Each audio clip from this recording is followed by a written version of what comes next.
Happy International Women's Day. Ladies and gentlemen, my name is Muthoni Irongo, and today, in the spirit of celebrating women, we are joined by a phenomenal lady who's a trailblazer in her industry. So, first things first, we'd like you to introduce yourself. Please tell us who you are, what you do. My name is Donna Rege Ondiege.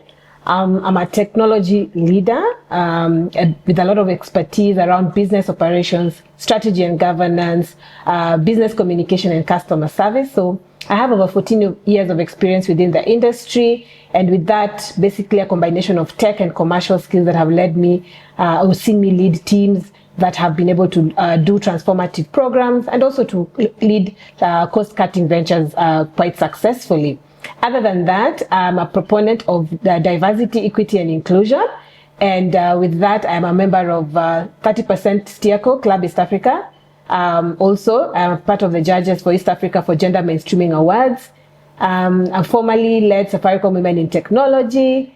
I'm also Vodafone Global World of a Difference Ambassador, and I'm also a Global Give Back mentor. So yes, with all that, I'm also a mother of 3 kids and happily married, and I say Happy International Women's Day to all the ladies. Oh, thank you very much for joining us. You're welcome. And of course, I have the very first important question.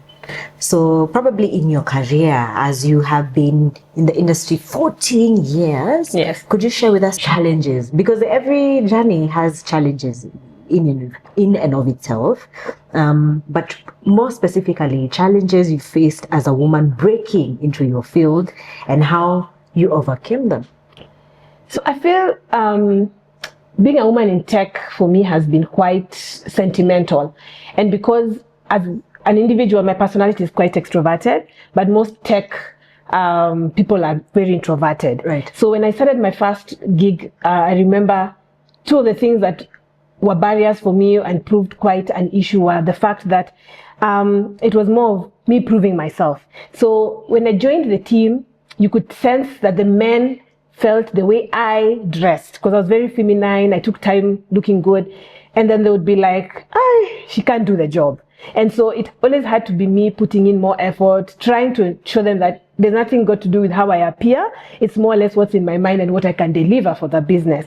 And so just that working twice as hard in comparison to my male colleagues was quite something for me at the time. And then the fact that they felt if I dressed feminine, I could not support, or I could not handle cables, or I could not be able to go to just change and go to site and be able to execute. Then the second thing for me was the nature of the job. So most tech jobs, you'll find, especially the entry ones, they're shift based. So we would work on shifts. And at some point I realized my growth in life, or my expectation in life, was to settle down and have a family. And so for me, the fact that doing shifts was not going to be something that I know my husband would consider, because remember, when you start having children, you need to also balance being at home. Yeah, you do. Growing in terms of craft was not my option. I wanted to grow in terms of hierarchy, to become a leader, and so that allowed me to easily say bye-bye to the shifts and start looking at roles that could propel me to grow as a leader and not as an expert. Probably you could tell us what has been the most rewarding aspect of being a trailblazer in your industry. The fact that I can be someone people can look up to. Yeah. I can inspire the younger ladies to consider seeing that this is possible. This is something that you can work towards, especially for the fact that I come from a very humble background, but I worked at it and I believed in it, and I made it here. So that is a good thing for me. And then lastly, creating opportunities. So based on the roles I've had, the fact that I can be able to create programs, deliver programs that can give another girl an opportunity. Yeah. I believe that is something that has been quite satisfactory for me. And also then just paying back of my time. You've mentioned women in this conversation, and that's really why we are here. We're celebrating International Women's Day. Tell us, what is the biggest barrier preventing women from taking up leadership roles? I think if I look at it, it's more of 2 things. A lot to do with cultural norms. That's right. Yes. And I think our culture, especially in Africa, even in Kenya as a context, there's still a lot in terms of the traditional expectation of the role a woman needs to play, more of a home giver. And at times it's not talked about, but it's an unconscious bias. The the fact that there's just that bias, there's just the unconscious bias of people tend to feel men are more stronger in terms of leadership compared to women, and so it's easy for them to be taken into these positions. So then the next big thing would be systematic and structural challenges. Yeah. And so this one is like the patriarchal norms that we have, the organizational biases that are there in our organizations that don't promote or enable women to grow into leadership easily, or don't create that environment for them. And then we also just have little or no male support in terms of elevating women. So I believe men also need to play a big part. I'm a very big proponent of the he for she agenda, because we can't make it He for she. We can't make it alone. And I feel like men, because they're already in that space, would play a very big part in terms of how the women also get into that space. Let me ask you about an African perspective. Yes. How can Africa address the disparity in the representation of women in senior executive roles? So when I look at it, let's say, for example, from the Africa perspective, looking, for example, the AU. So the AU have a framework. They have a strategy framework around gender equality and economic women empowerment, right? And this framework basically is just there to ensure women's voices are amplified and that their concerns are addressed. So for me, it is important that the member states then have to do two things based on this framework. One, proper financing of gender equality initiatives. I feel like people, because they feel that this is just something for me to look good in terms of sustainability, they just kind of want to do it as a CSR. No, we need to invest in it and properly finance these initiatives, because that is the only way then they get to do what they need to do and have impact. Then two, enforcement of legislation. So we have all these policies, we have people always sitting down forming policies and frameworks, but are we enforcing the same? Are we applying the same? Yes. And so enforcement and governance of the policies and the legislations we have in place. Yeah. What's one action you believe that all women should take to empower themselves this year? Ladies, let's invest in mentorship. I have seen the impact and the power of mentorship and coaching in my life. And I know it at times when we go into these sessions and we are told, oh, look for a mentor, look for a coach, then the cost element comes. Let's not overthink it. First of all, before even you go into seeking a mentor or a coach, it is important to understand who you are as a person. Self-awareness. Walk a journey where retrospect, introspect, understand who you are, what you want, where you want to go. Then, as you seek your mentor, the mentors in my life, I can honestly say there's none I'm paying for that service, because we overthink it. Some of the mentors in our lives, or the greatest mentors in our lives, are people who are within our circles. At times it's about someone you grew up with and they've taken a different path and they're succeeding at it.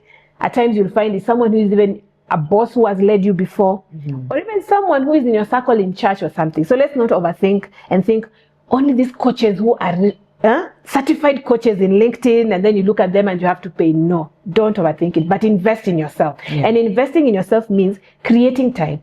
You can be busy. You're a mother, you're a sister, you're a parent, you're a wife, you're a church member. But remember, the same way you create time to be a parent in that wheel of life, add something for yourself to grow yourself. Skill up, network right.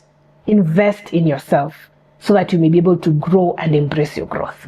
Okay, so finally, if you met your younger self, what advice would you give her? My younger self. First of all, be curious. A lot is happening around us. Open your mind to the possibilities. There's a lot right now about innovation, digitization, but also the possibilities. You don't have to be employed. You can be an entrepreneur. So for me, be open-minded, be curious, then be courageous. Lift your hand, raise your hand. You don't have to always have the answers. You can go figure out the answers. Take the risks. Yeah? If it's not killing you, then take it. Then be authentic. Be you. There's a reason why you're you. And there's no other person like you. And there's something valuable you're adding to the whole pie. And then be agile. The world of today, I have done different jobs, some of the jobs I never thought I would do. I once worked in the agricultural space, the e-commerce space. These are not things that I thought I would do, but I love doing them. And they have built and shaped me in various forms. So be flexible, be adaptable, be agile. And then I'll just say, work diligently. But as you work diligently, be patient with yourself, be persistent, and be consistent. Mm-hmm. And as fellow women, I am asking all of us that as the younger ones are doing this, let us work together to ensure we create an opportunity for the ladies and the younger girls to have a seat at the table, and for their voices to be heard, their concerns to be addressed, and for them to thrive in the spaces that they have. And with that, I say we need to accelerate action. Right. In this year's theme, we need to accelerate action. And even as I close, I have 5 words that I'm living by this year. And for me, it's belief. Believe in yourself. Build yourself. Find belonging in whatever you're doing. Boost someone else within what you're doing. And then lastly, blossom. Bloom in it and thrive in it. Thank you. So happy International Women's Day to all ladies out there. The theme of this year is accelerate action. So in your space, whatever you're doing, make sure you are accelerating action. Thank you very much. That is all the time that we had in this particular conversation. Thank you.